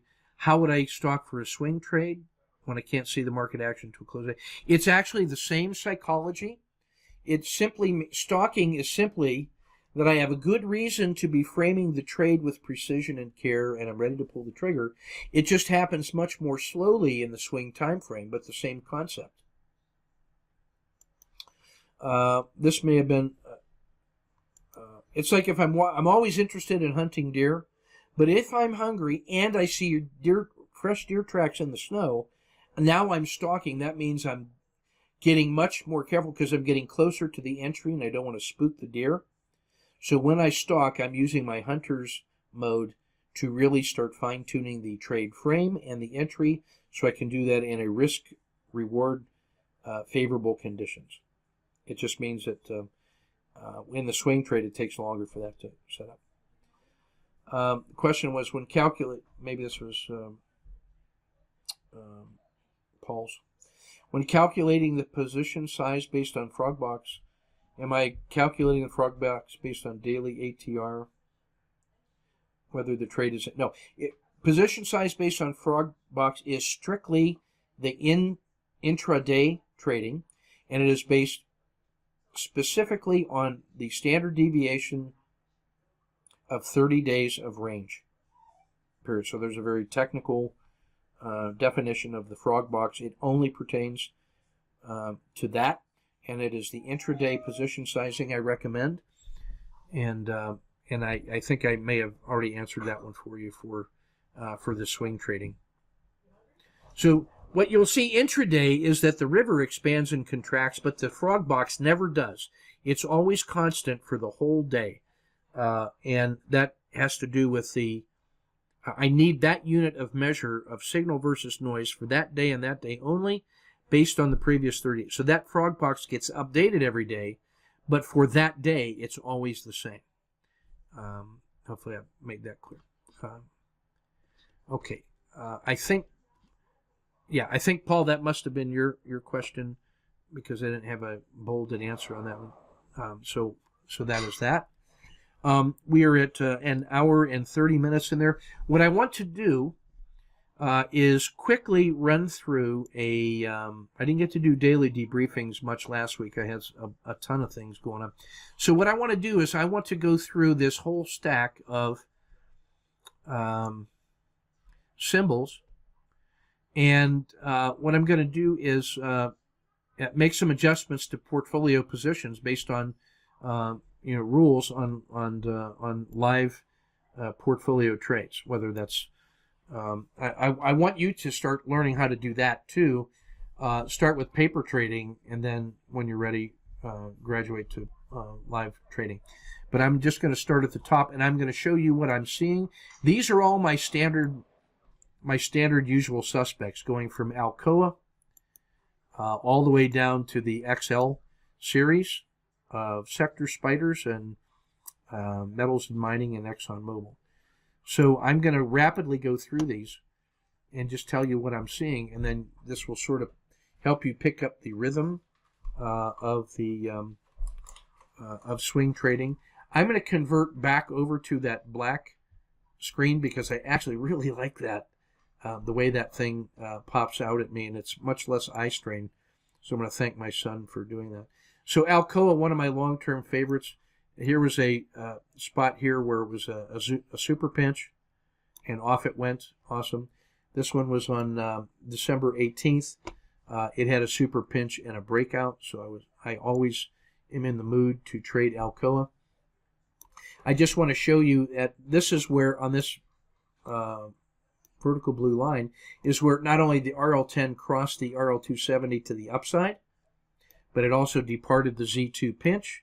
And then down here on the MACD histogram, it executed. Now, if we go up to where the crossover occurs, it keeps you in that trade from about 45.40 to where the crossover occurred and where the signal line enters the Bollinger Band River, all the way here to about 56, and call it safe side if you got the adverse gap down around 53. So that's $7 on a risk of $3, so that's a 2R. I like this stability here. Now, if we get the upside, the signal line crosses the 5 period, that would be a pocket trade because we have a long side bias because the signal line is above the 0 line. And then I would see that as support, and I like the 270 up and the river up. Apple, we got a Z3 pinch breakout here. Let's try to zoom in. What I did on this one to measure the upside potential was I took this yellow box here, was the size of the excursion of the RL10 below the RL270. It had gotten that far below, so I simply stacked it on top and said that's how far it could reasonably get to the upside. We got a Z2 pinch breakout. I used the parabolic stop and reverse as my initial risk. It moved up a little bit. We're back to the 0. I'm just letting that one cook. I don't mind if you move the stop up here to the parabolic stop and reverse. So if I do, my execution risk is even smaller. And my position sizing risk would be 3 ATRs. So I'm going to use this PSAR as a timing stop on this Apple play. It should work, or it's going to get timed out. AXP, I don't have any positions on, but this breakdown here when it came out, just look how much higher than the 0 line this is. So we have a long side bias on AXP, long-term trend. So this is actually a buy on dip opportunity. I would not, if I had to trade this, I'd be ready to go long at 98.63. But you see how I want to trade everything I see. But I would wait for the formal signal of the signal line crossing back above the 5 EMA. Boeing, this will be a good news success story. This was an example of a crossover back to the upside on the green dot. MACD histogram crossed the 5 period above the 0 line. So that was a resumption of the long term. And Boeing has done nothing but go up and up and up and up. So that's how that can help you. This one, starting with the, January this year, the upside, the breakout occurred here. So we get an entry in here using the RL270 as the initial stop. And then on this one, we've had 1, 2, 3 days of sell-off. It would not offend me if you move this stop up to the PSAR from down below here. I'm going to use the PSAR as the stop. And that locks in a move from 309 to 325. So that's $15 on an initial risk of about 20. So that's about 3/4 of an R based on this initial risk. Caterpillar, we got a breakout to the upside, cash to fractional. I have not yet seen the move to the upside yet, so I'm still stalking this one. I'm ready to start buying because we've had 3 days in a row. I'm ready to buy this on a breakout above 171, and I would use the PSAR. And I'm ready to buy that one. I like that. Cisco. Now, if we wanted to fine-tune that to get closer, and we came down to the 2 hours or the 30-minute, we can do some fast swing trading on that. And let's look back a little further now.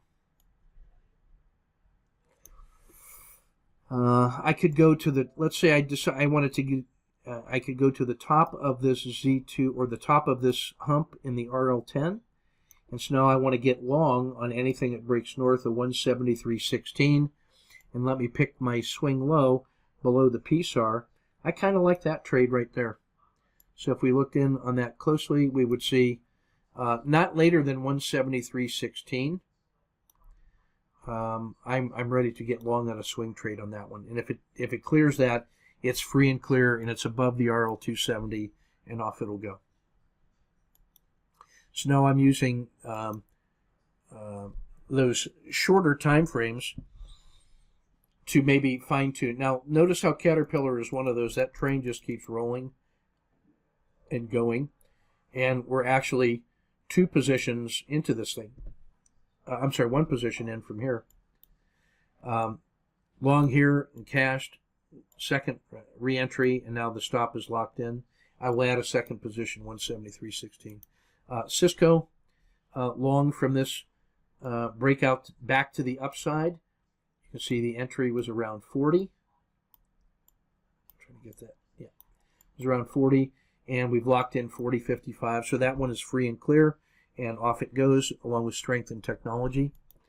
Oh, I know why this is so small. I was looking at that. We want to stretch this out so it's easier to see. I'm sorry. So that's what that Boeing trade looks like. Actually, we got long, cashed, yesterday.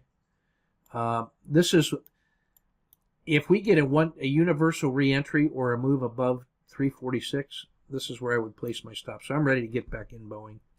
Caterpillar, easier to see now. It was long here on the breakout. Second position added, cashed after the doji and a sell-off, re-entered on a universal entry. I will add a second position above 173.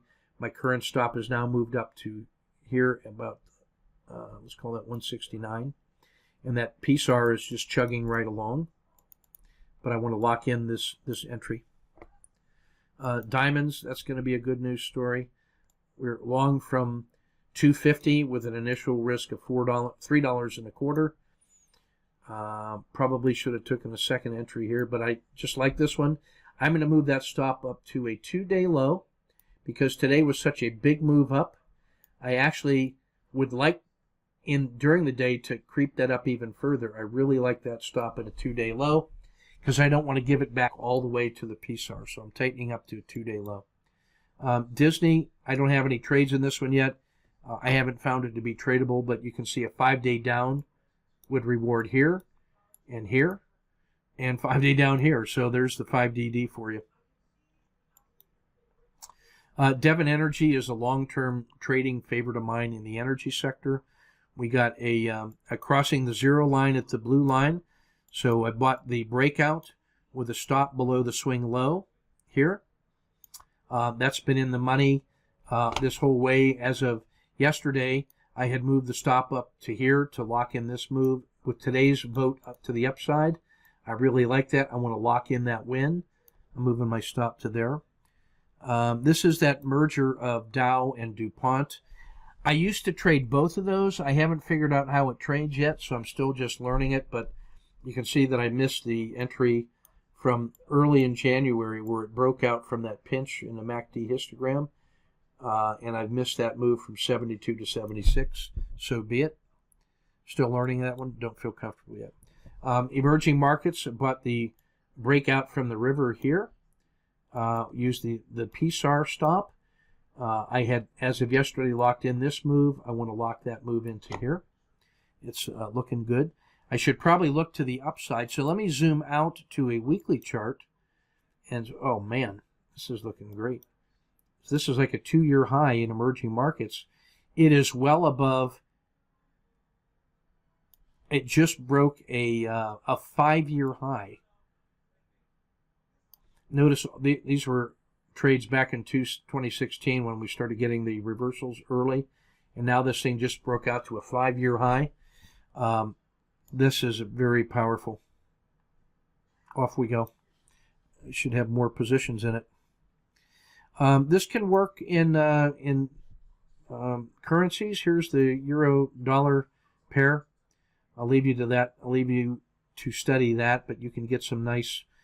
Here's where it crosses the signal line has been above the zero line from this marker here, and even if you waited that long to get long, you have a really nice move. And look how nicely that PSAR protects you on that long swing in the currencies, and then a re-entry when it reverses to the upside. And this is a almost an emerging dragon entry right in here. And if your stop is here, your target is here. This is great in currencies as well. We made the call on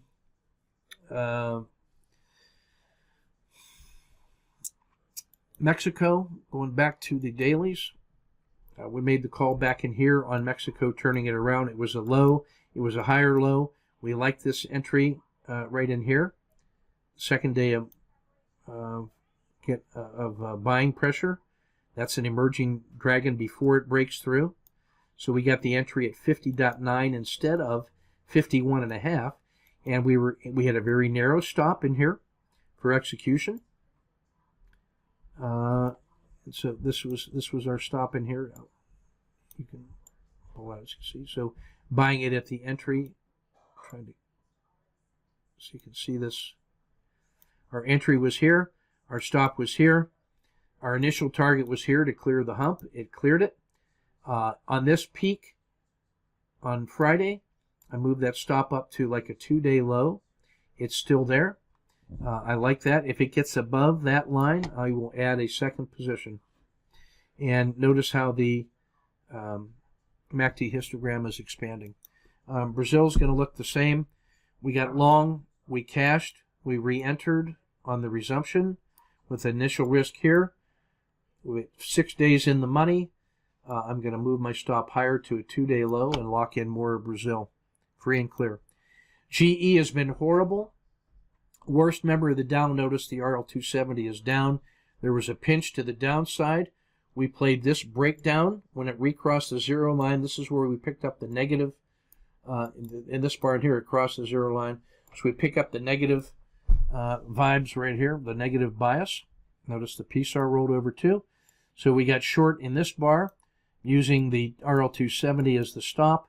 We had 3 days of sell-off. And then today, it gapped down and then started coming back up, and I cashed at 16.20. So $1.40 on a dollar risk. That's a 1.4-hour swing trade on 3 days, and even giving back some of that. So I'll be ready to get short again if it violates below 1588, but I like making bank. Gold. This is part maybe the collapse of Bitcoin in through here, but this was a 1, 2, 3 re-entry and an emerging dragon. We're long from 125.34. The stop is still here. I want to lock in like a 2-day low. Goldman. I don't have any positions in this one. But you can see when that long down move breaks and you get the crossover outside the river below, you can start stalking those entries. This is where it crossed the zero line, right here. Crossed the zero line at 227. A reliable guide on the shifting of priorities. Home Depot, I just love this guy to death. This was as we mentioned yesterday, it had made a 10-day all the way up to 1-year high. We've been in this thing from November when it had crossed the zero line back here at 150. It made a pocket re-entry here at 167. Second position, third position, fourth position today, all in the money.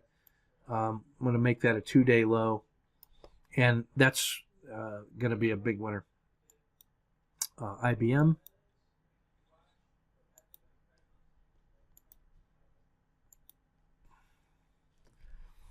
Starting in January, we had the breakout from the Z3 pinch. The initial stop was here below the below the Bollinger Band mean. We have on this big gap up, I had moved it up to this location here for like a 2-day low, but Friday it gapped down, so we end up cashing this first win to here, and then the second position caused us to zero that out. I'm now stalking this. I still have a long side bias because we're above the zero line, but the RL270 has just rolled up. The IBM had been crushed for the longest time, so I'm looking for a resumption to the upside after this madness cools off. Haven't framed that trade yet. Latin America is going to look a lot like Brazil. Long, cashed, re-entered. I'm going to move my stop to a 2-day low. There we are. Intel. This is one that had been crushed in the tech. This is where the zero line was crossed. We picked up a negative bias. We got short on a breakdown below the previous day's low, so we were short from here, as you can see. And then it rolled up instead. We stopped in reverse, so this is maybe a half-an-hour loss. Re-entered long. If you hadn't gotten short and rolled over, this would have been a mechanical entry when it crossed the Bollinger Band mean. But we are long from 44.25 with an initial stop, and we've earned our money back. I like the big 1-day move. I'm going to lock in a gain that will pay for the previous loss.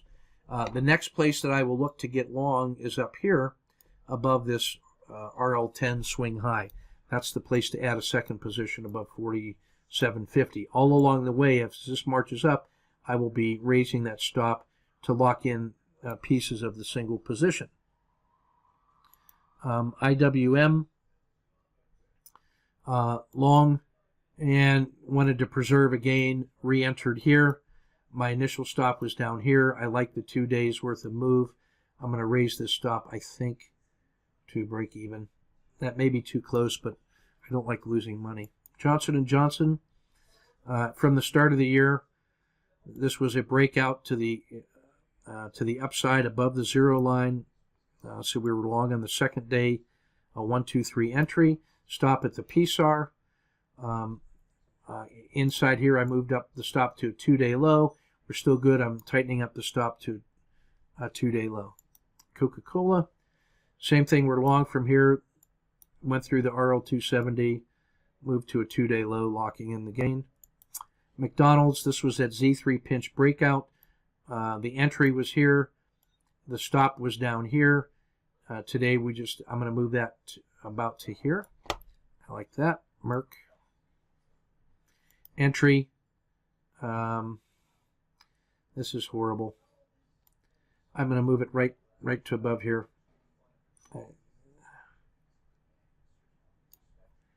So I've given back all of this money. I hate that. But we had a white candle today, so let's give it a 1-day low, and I'd still like it to get above here. Microsoft, long from the start of the year. Initial risk, working well. Tech is fine. Lock in a gain halfway between the 2-day low and the PSAR. Should probably just leave it with the PSAR. So we'll do that. Nike. I don't have any positions in Nike, but you can see that Nike has some big swings. This little Z3 pinch breakout down here, when it crosses the zero line, just notice when it crosses the zero line, you pick up a long bias right here at 53, and it's at 63. That's a 20% gain. Pfizer, we have a Z3 pinch breakout. It's below water right now. Initial stop is here. I'm just going to tighten that to the PSAR. We're a little bit in the red, but I like this one too, and off it goes. And if it can get above this again, that's going to be part of the resurgence in healthcare, and it's been lagging healthcare, so maybe there's some room to grow. Procter & Gamble again is doing a little better in the staples area. We got short here, and today was a stop and reverse, so a fractional loss inside here, and now we're stopped in reverse and long. You can see, if we expand this out, that it crossed the zero line, so we were allowed to pick up a long side bias. Should have exited inside this bar instead, but we got long here. Shrink that back down so we can see the play. Okay. The Qs, technology's been rocking from the start of the year. Here's the breakout to the upside, and this is like, again, that pocket entry. You're above the zero line, crosses here, so we buy the next day's open if it's better than the high. So you're long. Use the PSAR. We're up in here. Let's move our stop up from here to this. Feels about right. Give it a little room to go. Schlumberger in energy sector, we were long. Added a second position. Added a third position. Cashed here, so that third position was a wash, but 2 in the money. Nicely done. Today was a re-entry on strength and energy. It's a stretch to the upside. Expecting energy for another run. Silver, we're long. Nothing happening. I moved our stop is still in the initial position. SPY. Now, get the market condition right. You can use this to have a directional bias in the market. Look at all of these pocket entries from end of November all the way through December. The start of the year, a pocket entry breakout to the upside, done nothing but look back. You've been long the whole way using this technology. Treasuries have been horrible. Yeah, that's the risk-free rate of return. We were actually short and scratched, and I missed the short entry, but treasuries not happening right now. Travelers.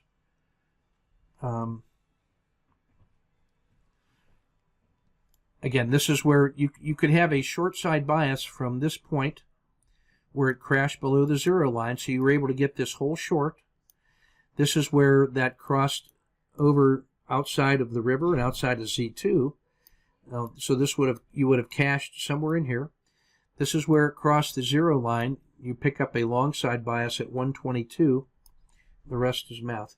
So we are in Travelers right now from a number of different patterns with an entry down here at 132.74, right in here, based on this crossing of the 0 line, which you can see right here.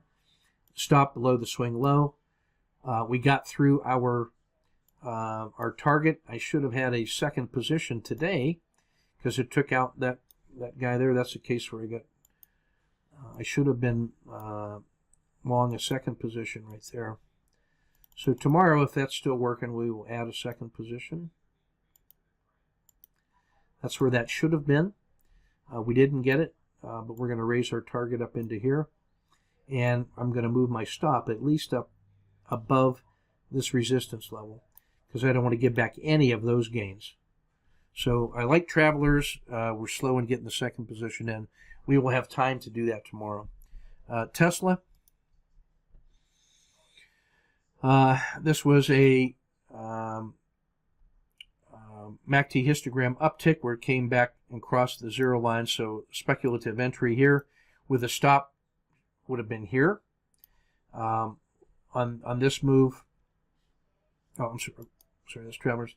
Tesla, the crossing of the 0 line occurs here, so we get long. We've been in the money. It's gotten through the profit target, which was the Bollinger or the RL10 hump. It's approaching the long-term fair value of the RL270. This was one of those where the RL10 divergence from the RL270 alerts us. And then here's a low, a higher low, a higher low. This is a very low risk entry when it crosses the 0 line. So you were long at 320. It's at 350. Move our stop up to a 2-day low. Lock in the gains. This is the dollar Japan currency trade on dailies. This is where it crossed the 0 line. You picked up a negative bias, so you get short at 112.25, and you can cover that anywhere in here that you want, and you're happy. Oil has had a nice long run. This is where the signal line crossed the 0 line way back here at 9.80 to call it $10 even. So that's a 30% gain in oil from mid-September. Where you get this crossover to the upside, this is a pocket re-entry in here at about 11.5. Notice when the PSAR reverses, this is where you can get long so you're long at 11.67, 50-cent risk. Now you're at 12.5. That's 2R in hand. And starting to resume. Off we go. United Technology has been similar to XLK. Entry when it crosses the 0 line. Stop below the PSAR. Cash. Should have re-entered today. I'll get it tomorrow. Just go to, let's see, Verizon. Today was, holy smokes. This is that speculative entry. The MACD histogram crossover on the upside. That's that initial speculative entry of 1, 2, 3. Almost looks like a washout. Initial risk here. Still long, cashed here after the second fail. Re-entry today on the uptick. So we're back in this long with the stop at 51. So like about $1. Walmart has been a nice, oh my goodness, from the middle of October and even from January, you get this uptick once more. You're still long. This stop needs to be up in here. What a nice trade. Win. Just, guys, the pocket re-entry. This Win is a frog champion. It is a superior intraday trade because of its volatility. It was highlighted to us 3 years ago during one of the live trading research weekends. It was a frog champion. and it also is a swing trading champion. We were trading this thing 2 years ago at 60, trading it all last year around 80, and it swung all the way up to almost 200. You have a long bias on this thing from back here, where it crossed the zero line to the upside around 150. If you were long from in there, you got out when the signal line came out of the river. Then the uptick occurs here on the 16th, so we got long at 172, and then 3 days of reward, and then on today's, who knows what that is, but we've locked in $20 on a $6 risk. So that's a 3R and going, and more is to come. So that's going to be an intraday target tomorrow for core and turbo.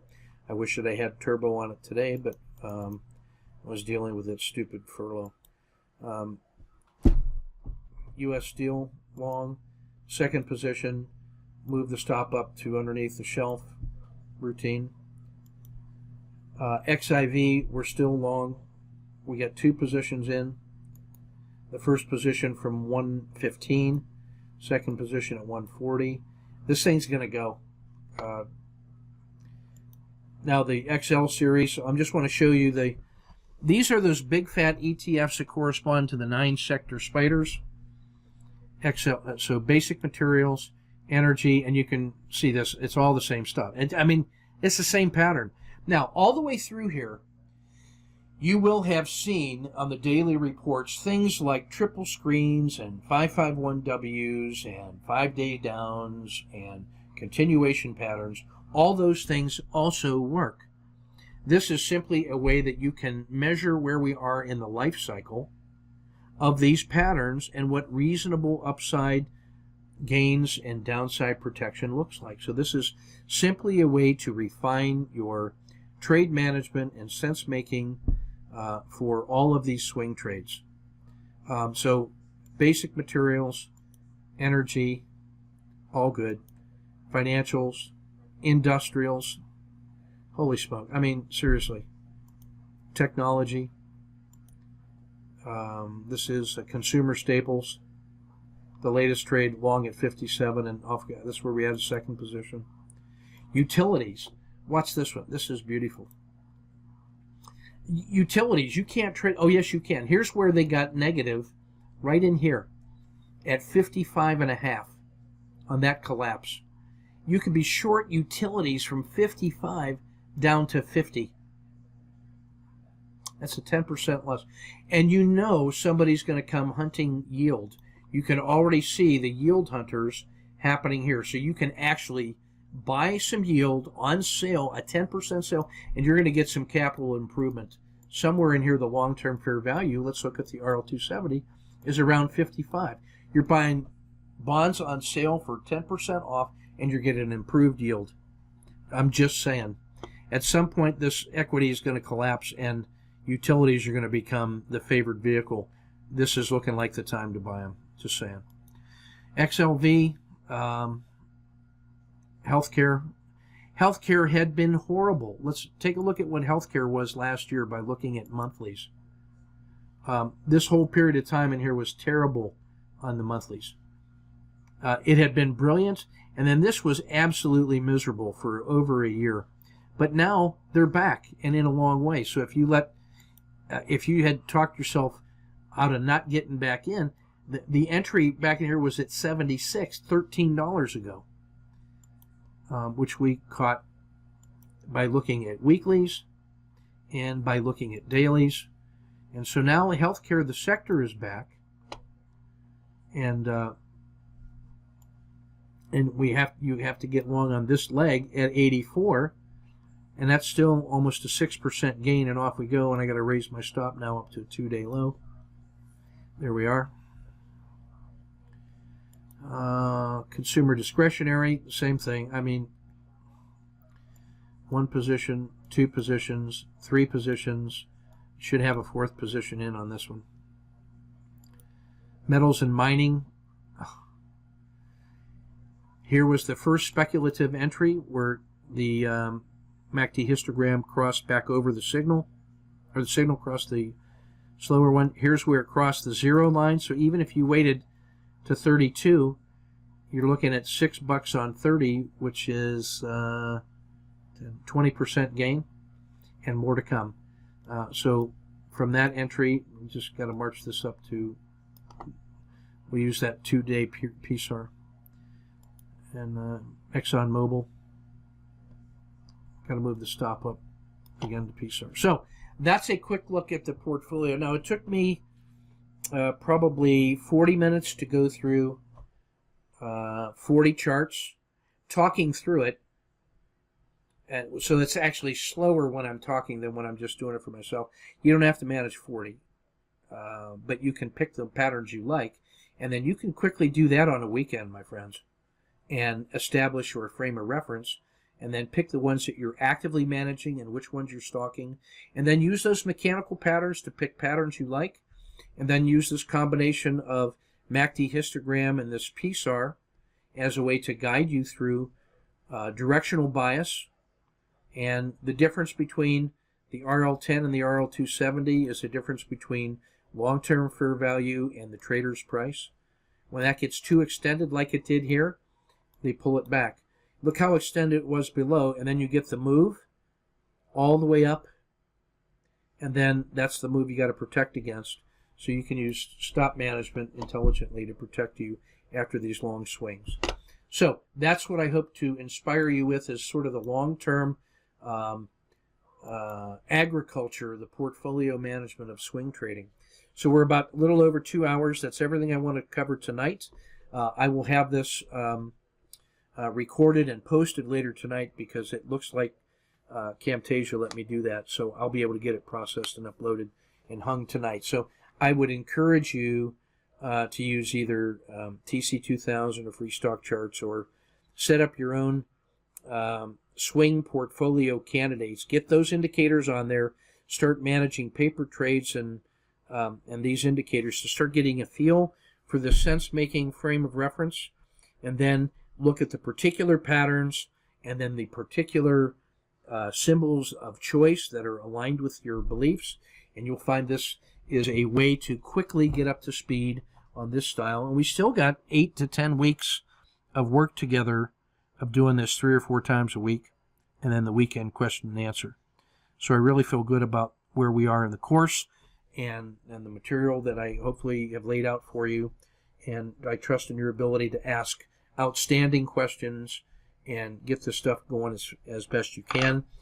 Remember, in June, with the live trading workshop in Kansas City, you can either do that in person or at a distance. And if you're willing to contribute your analysis of your learning from this course with your R multiples, if you generate some 100 R multiples of various types through this paper trading or prototype trading, we're going to learn how to improve that trading, and then you can present the results of that at the live trading workshop, and that will give you a very deep discount of getting all that material, and you'll be providing a service to others. And this is how we collaborate and learn. And much of this material comes from just the talking it out and comparing and contrasting with trusted others that are using the same kinds of lenses and asking outstanding questions, and that's how we get better together. So looking forward to working with you. Take good care. That's the workshop for tonight, and I'll get the daily reports out here shortly. So take good care. Looking forward to your next questions. Cheers.